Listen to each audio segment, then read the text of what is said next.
Bismillahirrahmanirrahim. Ad-dayyifu kal mayyit, kata Nabi, bahwasannya tamu itu adalah mayit. Yang namanya mayit, kira-kira mayit itu bisa bergerak enggak, Pak? Enggak ya.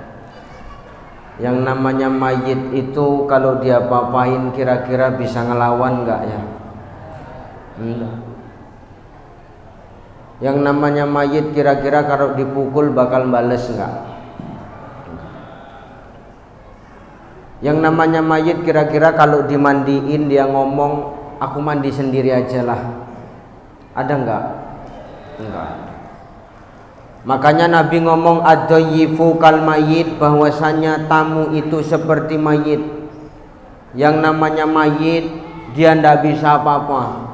Nah, aku ini sekarang adalah tamu. Mayit.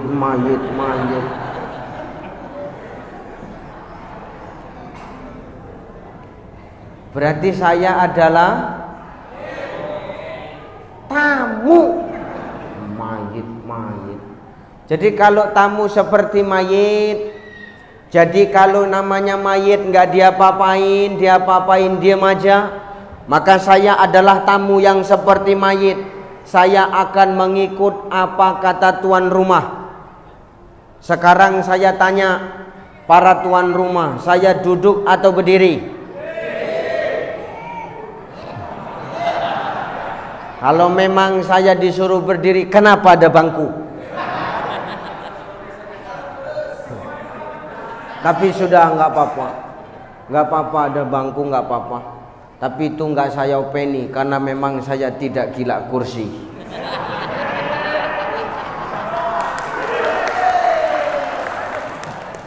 Biar ini ranahnya Pak Dewan sama Pak Caleg aja lah.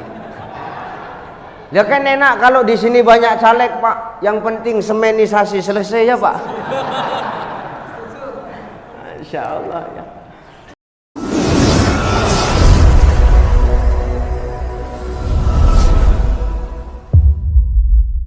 Bismillahirrahmanirrahim.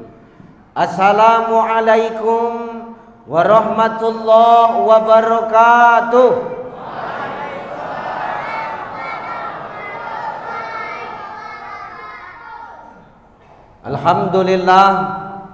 Alhamdulillahillazi 'allama bil qalam, 'allamal insana ma lam ya'lam. Asyhadu an la ilaha illallah wa asyhadu anna Muhammadan abduhu wa rasuluh. Allahumma shalli ala sayyidina wa ala ali sayyidina. Faqala Allah ta'ala, a'udzu billahi samiil alim minasy syaithanir rajim. Huwallazi ba'atsa fil ummiyina rasulan minhum yatlu 'alaihim ayati wa yuzakkihim wa yu'allimuhumul kitaba wal hikmah wa in kanu min qablu lafi dhalalim mubin. Wa qala ta'ala min suratil ukhra, wal yakhshal ladzina law taraku min khalfihim dzurriyyatan di'afan khafu 'alaihim falyattaqullah wal yaqulu qawlan sadida. Wa qala an-nabi innama bu'istu li akunna. Sambunglah. Tadi sok paten nyambung. Kadang heran aku nengok orang nggak tahu, cukup diam aja, napa nggak usah bertingkah. Tinggal dengar aja pun sok-sok nyambung, dah salah. Innama bu'istu li akunna ilma. Sadaqallahul azim wa sadaqan nabiyul karim. Wa nahnu ala dzalika minasyahidina wasyakirin. Walhamdulillahi rabbil Rabbil alamin. Sehat Ibu? Masya Allah. Sehat ya Bu ya. Mudah-mudahan yang sakit ibu-ibunya sehat, biar makin kencang merepetnya. Karena kadang-kadang kita memang harus butuh repetan para wanita, Pak. Kalau hidup ini lurus-lurus saja, rumah tangganya diam-diam aja nggak enak, Pak. Karena mau sehebat apapun rumah tangga, sekalipun kau anggota dewan, Pak, sekalipun engkau adalah pejabat yang hebat, Pak, walaupun dulu hebat, sekarang mantannya, Pak. Lah, begini semua kan ada masanya ya, Pak ya. Iya, kok pikirnya mau kekal-kekal, nggak ada yang abadi, Pak. Popularitas pun ada masanya, Pak. Ya kan, Pak? Pak Rudi 5 tahun lagi pensiun jadi warga sipil. Kalau dulu masih bisa, siap gerak, sekarang nggak bisa lagi. Suruh siapa kalian undang aku? Mana peduli aku. Besok pagi pulang ya aku, Pak. Ya.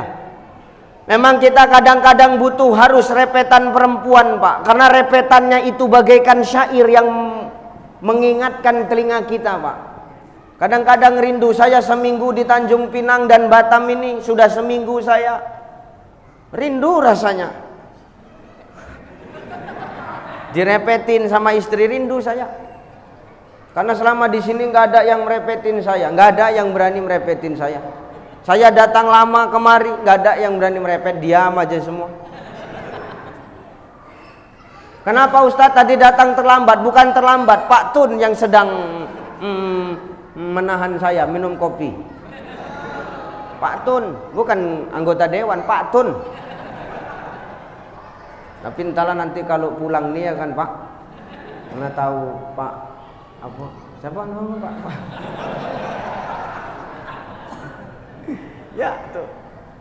Makanya kita harus butuh repetan perempuan dalam rumah tangga. Berisik, pernah berantem, pernah recok, pernah cekcok, itu wajar, namanya rumah tangga. Cuman satu rumah tangga manusia yang tak pernah berisik, rumah tangganya orang yang bisu, diem aja.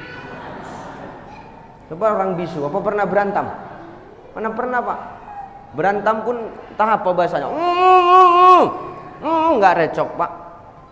Makanya kita harus semangatin ibu-ibu kita. Tanpa perempuan kita ini tidak ada apa-apanya, Pak. Maka jangan sombong sama perempuan, hargai mereka. Walaupun kau pejabat hebat, nampak kali perempuan teraniaya itu, Pak. Perempuan gitu, Pak, kalau diumbang berarti teraniaya. Selama ini tak pernah dipuji. Ya, itu. Nih, tanpa perempuan kami tidak akan ada apa-apanya. Tanpa doa seorang istri, seorang Ucai tidak akan bisa sampai di titik ini. Pak Dewan, tanpa istrimu, tanpa doa istrimu, kau nggak akan pernah bisa jadi apa-apa. Udah berapa banyak emas istrimu yang jual untuk kampanye semua? Tuh kau pulangkan itu, Pak, jangan diam-diam aja. Utang itu, mana istrinya? Maka wajar kalau perempuan ini adalah orang hebat, Pak. Malaikat sampai iri ketika Allah menciptakan perempuan. Kenapa kau ciptakan makhluk ini begitu lama, ya Allah? Sesempurna apa rupanya perempuan ini? Tengok, di balik orangnya yang lembut, tapi dia memiliki kekuatan yang hebat. Dia mampu menahan rasa sedih, rasa sakit hati, rasa kecewa. Ya kan, Bu? Ini orang-orang hebat, Pak. Coba kalau saya tanya, yang sering nyakiti perempuan siapa? Enggak, jawab aja yang kencang, jangan takut, Bu. Siapa yang sering nyakiti perempuan? Tuh takut tuh.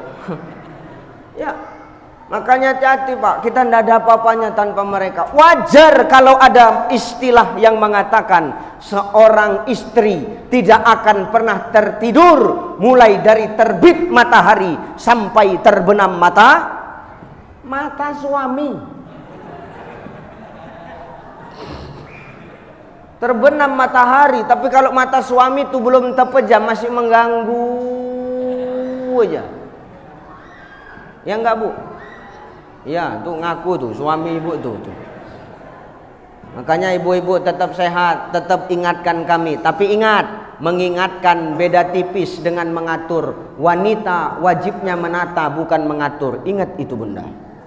Apapun hebatnya pangkat dan jabatanmu, kau tetaplah seorang makmum.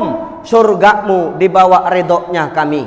Hebat-hebatnya engkau dalam beribadah, tidak akan pernah kau kecup wanginya surga. Jangankan masuk ke dalamnya, kecuali engkau redok kepada suamimu, berbakti kepada suamimu. Kau boleh masuk surga asal kau punya kunci surganya. Siapa yang punya kunci?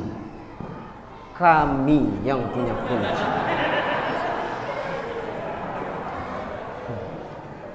Kami, biar tahu dulu ibu. Jadi nggak usah bertingkah kalian.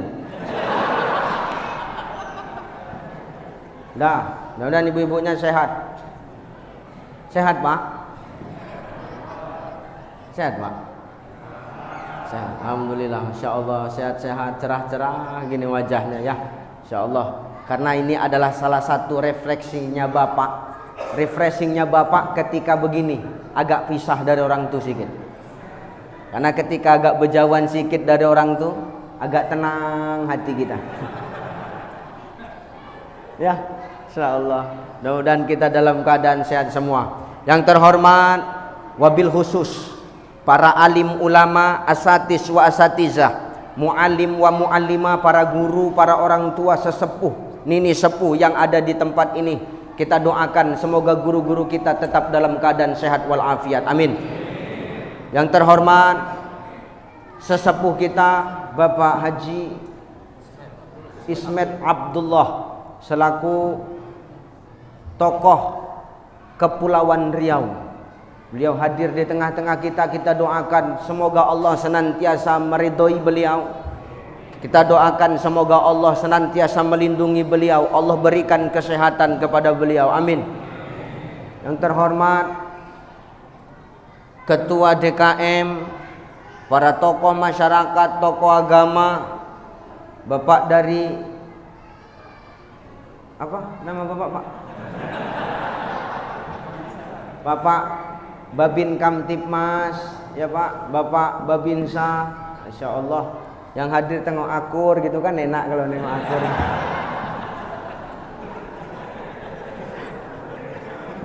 Mudah-mudahan mereka tetap akur ya, amin ya Allah. Karena nasib mereka sama-sama ngepam di Karbala ya. Ya Allah. Siapa lagi yang mau kehormatin? Ada? Udah habis. Wabil khusus yang saya sayangi anak-anak kita para santri tadi pak. Pertanyaanku, bisa kalian baca tuh? Tak ada barisnya itu. Belum tentu kita semua bisa baca itu. Ustadz bisa lah. Makanya jadi ustadz. Anak-anak kita luar biasa pak, bisa baca itu. Tak ada barisnya. Ayahnya tadi anak, ayahnya anak itu tadi. Alah. Belum tentu bisa. Itu kota impak berjalan pak. Ayo sambil kota impak berjalan, sambil sholawatan lah kita yuk. Risi aku. Ayo sambil biar cepat selesai maksudku ayo. Sama-sama sholawat yuk. Salatullah salam ala toha rasul. Salatullah ala yasin. Ada kerdus jalan-jalan, kerdusnya cari amalan, yang ngisi tambah kesehatan, yang tak ngisi kawannya. Salatullah salam ala toha rasul. Salatullah salamullah ala yasin. Ada kerdus wirawiri, kerdusnya minta diisi, yang ngisi tambah rezeki, yang gak ngisi bakal cepet. Salatullah salam ala Toha Rasulillah. Salatullah salamullah ala Yasin. Kaum muslimin muslimat, mari sama kita taubat, cari ilmu dan manfaat untuk bekal ke akhirat. Sama salatullah ala Toha Rasulillah. Salatullah ala Yasin. Mudah-mudahan barokah ya. Tuh. Sampai mana tadi aku ceramah? Ibu bapak yang dimuliakan Allah Subhanahu wa taala. Ini janji dulu sampai jam berapa? Sekarang jam 9 sampai jam. Aku kalau bertamu tempat tuan rumah kayak gini bagus, aku tak usah bertamu. Jam 10, jam 11, jam 12 kata orang itu. 1 jam aja ya. Yalah ya, besok saya harus ada kajian subuh lagi. Ini saya gantung materinya, 1 jam saya gantung. Biar diseramiran kemari lagi. Alah nggak usah lah ngundang Uca itu lagi. Kenapa? Muncungnya lancip betul. Aku habis kena sindir. Oh gitu, ya udah. Berarti kalau Isra Mi'raj nanti tak diundang, udah tahulah aku jawabannya. Itu tadilah jawabannya. Ayo ngaji bentar. Imam Al-Ghazali ngomong dalam kitab Ihya Ulumuddin. Dengar Bapak Ibu. Allah Subhanahu wa taala memberikan 2 kelebihan bagi orang-orang yang duduk di dalam majelis ilmu. Karena majelis-majelis kayak begini ini adalah majelis yang sangat dirindukan Rasulullah, yang sangat dicintai Allah. Kalau udah kayak begini, Allah cinta, Rasul rindu, pasti Allah dan Rasulnya nggak bakalan tinggal diam nengok kita duduk di sini. Lewat majelis ilmu kayak begini, kita nggak ngerti mana pejabat, mana rakyat biasa, semua duduk sama. Ya enggak? Iya, semua duduk sama. Kita enggak tahu mana yang rakyat biasa, mana yang pejabat. Menandakan apa? Ternyata kalau sudah orang masuk ke dalam masjid ini melambangkan kesamarataan di antara kita. Mau pangkat, mau harta, mau ilmu enggak ada gunanya. Asal masuk kemari semua tetap satu. Abdullah, hambanya Allah. Dewan masuk kemari enggak laku dewanmu, biar tahu kau dulu. Nah, betul Pak. Hamba Allah, mau camat, mau lurah, mau bupati, wali kota, mau gubernur, mau presiden, semua tinggal. Yang tinggal kita cuman satu, hamba Allah. Mau ustadz, tetap hamba Allah. Semua kita tinggalkan. Presiden mau masuk ke dalam masjid sama macam kita Pak, tetap buka sepatumu Den. Gubernur masuk masjid, buka sepatu Nur. Gubernur, apalagi mantan gubernur Pak Ismet, wajib buka tuh.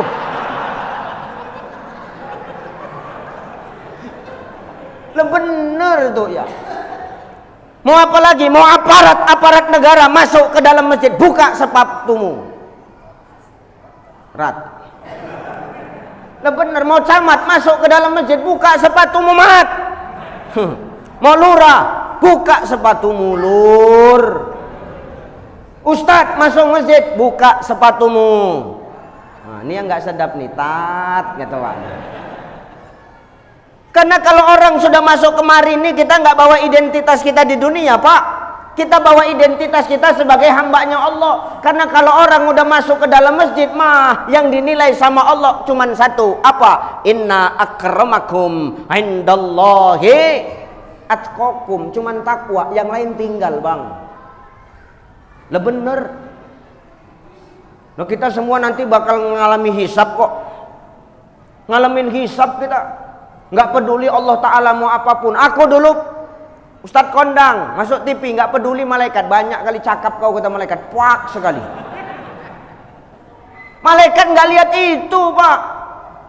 Yang dilihat amal kita. Makanya orang kalau udah masjid segede begini, isinya kosong, maaf, masjid yang kau bangun ini tanda-tanda salah satu datangnya hari kiamat. Biar tahu kau dulu. Jangan mentang-mentang kau hebat bisa bangun masjid kayak gini kau terus bangga. Jangan, bisa jadi kesombongan, Pak. Kenapa dibilang sombong, Ustadz? Lah kau mampu bangun secara fisik, tapi kau gagal membangun secara ruhani. Buat apa, guys? Gak ada guna. Lah bener, Pak. Ya maunya kita berhasil bangun fisik, kita berhasil bangun ruhani gitu. Kenapa gitu? Kalau orang udah masuk masjid, minimal kesombongan hilang lah. Ya itu tadi, Pak. Orang kalau sudah masuk masjid, seyogianya kesombongan itu hilang. Kenapa? Pangkat jabatan dunia dia tinggalkan. Dia cuma bawa pangkat jabatan sebagai hamba Allah. Tengok, mau siapapun yang jadi imam, hendak lihat belakangnya, apa jabatan dia enggak. Walaupun Pak Imam, mana Pak Imam? Bapak, Pak Imam. Iya, pikir tadi santri.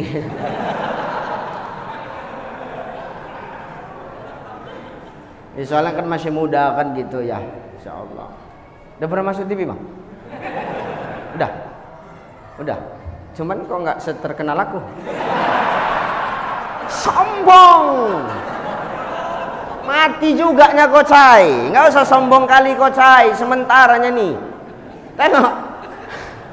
Canda ya tuh. Dengar. Nggak lihat. Mau apapun latar belakang imam nih. Mau di belakang, mau sekalipun ini pejabat paling tinggi di negara kita, mau sekalipun imamnya tukang parkir, kalau imam tuh angkat takbir nih, yang di belakang para pejabat, para orang kaya bakal ngikut nggak? Ikut. Presiden datang tablik akbar kemari, mau sholat dulu, terlambat datang, safnya tetap paling belakang, Pak. Dewan masuk masjid, mau sholat ketinggalan, tetap paling belakang, Pak D. Pak Dewan.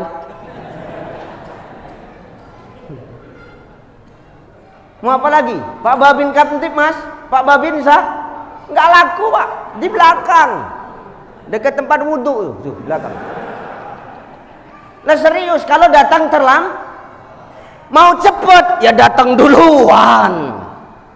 Sekelas ustadz hebat sekalipun, kalau maaf, datangnya terlambat, telat, tetap di belakang. Menandakan kesombongan itu harus masuk masjid baru bisa hilang. Jadi kalau ada orang-orang yang sombong tuh suruh ke masjid lah. Ya, jangan sombong kali kau. Apa yang perlu kita sombongkan di muka bumi Allah nih?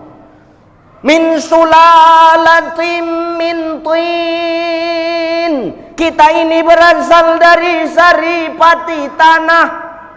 Manusia berasal dari tanah, hidup di atas tanah, makan yang berasal dari dalam. Kalau mati balik ke dalam. Apa yang perlu kau sombongkan? Kita berasal dari lubang, nanti bakal balik ke dalam lubang. Lubang ke lubangnya gini, Pak. Lah bener, Bang. Lah kita keluar dari lubang, nanti balik bakal ke lubang kubur. Ya enggak? Ya iya. Maka jangan sombong kita. Maka kalau ada orang-orang yang sombong tuh suruh kemari. Nggak usah sok hebat kali kau. Dudukkan sama aku, nggak sombong kali kau. Pelepukkan pala otak kau sombong-sombong sini. Apa kali rumah yang sombong kan tuh? Kita semua dari tanah. Selagi kita makan nasi, kita nggak boleh sombong. Kotorannya kita semua ini. Kenapa Ustadz bilang kita semua kotoran? Di kepala ada kotoran kepala, namanya ketombe, Pak. Turun ke mata, di matamu ada tai mata. Ya enggak? Tengok kalau kau bangun tidur, Bu. Apalagi Bu yang pakai skincare, tai mata sebesar biji apa tuh? Biji kelapa tuh. Turun ke hidung, ada tai hidung kita namanya upil. Belok ke samping, ke belakang, ada tai kuping kita. Ke mulut, itu sumber sarang tai semua, bau kena ujubillah mulut kita tuh. Ya enggak? Turun kemana lagi? Ke bawah, ke pusat, ada tai pusat. Turun, dah nggak usah dilanjutkan. Yang penting kita semua tai. Nah bener, Pak. Kotoran kita semua ini. Maka nggak perlu sombong. Yang Allah tengok cuman takwa kita kepada Allah. Makanya begini, ada cerita ini supaya orang-orang sombong yang nggak mau ke masjid ini biar dengar telinganya. Ini jangan nanti waktu masih hidup nggak mau ke masjid, begitu mati buat wasiat, tolong sholatkan aku nanti di Masjid Al-Mutmainnah ya. Hebat kali kau.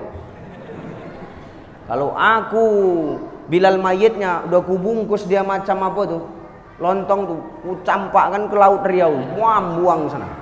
Kau dulu di dunia waktu masih hidup tak mau ke masjid, udah mati pula kau nitip minta sholatkan di masjid. Siapa orang dalam kau? Kau kira hebat rupanya kau? Nggak ada apa. Nabi tak ondak mensolatkan orang yang ketika hidup dia tidak pernah ke masjid. Biar tahu kau dulu. Nah, jadi kalau ada orang yang nggak pernah ke masjid, nggak pernah sholat ke masjid, nanti kalau mati biar dia selalu sholat sendiri, nggak usah kita sholat. Bisa nggak dia sholat sendiri? Makanya nggak usah so hebat. Bahkan di salah satu hadis di dalam kitab Al-Lu'lu' wal Marjan Sahihun Bukhari Muslim, bahwasanya orang yang sholat di rumah padahal rumahnya berdekatan dengan masjid, dia sholatnya di rumah sendiri, doanya nggak akan terkabul. Itu gitu aja hidup kau. Biar tahu dulu. Terutama yang laki-laki, dengar telinga kau Pak. Awak ngaku kepala rumah tangga, tapi awak menjadi contoh aja Pak ya. Macam mana? Gitu kok judulnya kita mau merubah watak manusia ini berakhlak. Nggak bisa bos. Macam mana kita mau merubah akhlak manusia jadi lebih baik? Orang kita aja nggak bisa ngerubah diri kita sendiri. Lah kata Nabi kan kuncinya ibda binafsi, awali dari diri kita sendiri. Makanya sebelum ngomongin orang introspeksi diri, gitu loh. Dengar, aku ceramah tempat orang-orang sombong ini agak jengkel juga. Maksudnya bukan sombong orangnya, sombong kalau udah masjid cantik tapi isinya sedikit. Ini terlalu kecil masjid untuk jemaah yang sebegini besar nih. Dia enggak, masjid sebegini besar jemaahnya segini ini masih terlalu lebar Pak. Ini seharusnya penuh. Kalah konser seharusnya. Orang zaman sekarang konser lebih banyak yang datengin ketimbang tablik akbar. Orang kalau konser anak-anak muda sih mana ada anak-anak muda, anak-anak remaja yang datang, sikit modelnya. Kalau orang-orang tua ke masjidnya aku nggak heran, karena udah wajar, dia udah bawa tanah, jadi wajar kok ke masjid nih. Nah bener Pak, tapi kalau ada anak muda yang ke masjid baru hebat. Maka semua kita ini dinilai hanya dari ketakwaan kita kepada Allah Subhanahu wa taala. Ada cerita. Suatu hari hiduplah sebuah pohon kelapa. Di samping pohon kelapa ini tumbuh subur sebuah pohon terong. Tahu terong Bu? Kelapa kan pohonnya tinggi, batangnya keras. Pohon terong pohonnya kecil pendek, buahnya besar-besar. Apalagi terong warna ungu Bu, kan besar panjang ya. Terong. Suatu hari ini pohon kelapa sombong sama pohon terong nih. Apa kata pohon kelapa? Rong, ya terong rong lo manggilnya tuh. Ya lurah panggil lur kan gitu ya. Rong, orong, iya kelapa. Kasihan kali lah aku nengok kau rong. Kenapa? Udah kau kecil, batang kau kecil-kecil, buah kau besar-besar pula. Tengok aku rong, badan aku tinggi besar, batang aku keras, buah aku keras. Jangankan ketimpa batang kelapaku kau rong, ketimpa pelepahku mati kau rong. Terong gak mau kalah Pak. Jangan sombong kau kelapa. Memang kau lebih besar, kau lebih keras, aku kecil pendek, batangku lemah. Tapi ingat kelapa, ketika nanti suatu saat kita bertemu, aku yang akan disebut orang, aku yang akan jadi pemenang. Di mana kau menang lawan aku sedangkan batang kau kecil? Ketika nanti kita berjumpa di Kuali, kata terong. Ketika nanti kita jumpa di Kuali, coba nanti tengok ibu-ibu kalau masak. Kak, masak apa? Namaku yang pertama disebut. Sayur terong. Bukan sayur kelapa. Pasti yang disebut aku sayur terong santan. Tuh, nggak pernah ibu-ibu ditanya nyayur apa Bu? nyayur kelapa. Kelapanya diapain? Diterongin, kan enggak. Menandakan apa, Pak? Itu adalah status kita di hadapan Allah. Di dunia boleh sombong, ngadep Allah kita sama. Ya, oke. Maka selagi kita hidup, tolonglah Pak. Dunia sedang tidak baik-baik saja. Benar ya? Dunia sedang tidak baik-baik saja. Tolong, pencitraan jangan hanya sama manusia saja Pak, tapi pencitraan juga harus sama Allah Subhanahu wa ta'ala. Kau pencitraan sama manusia saja, kau bisa jadi dewan. Apalagi kau pandai pencitraan merayu Allah, kau akan lebih dari anggota dewan. Amin.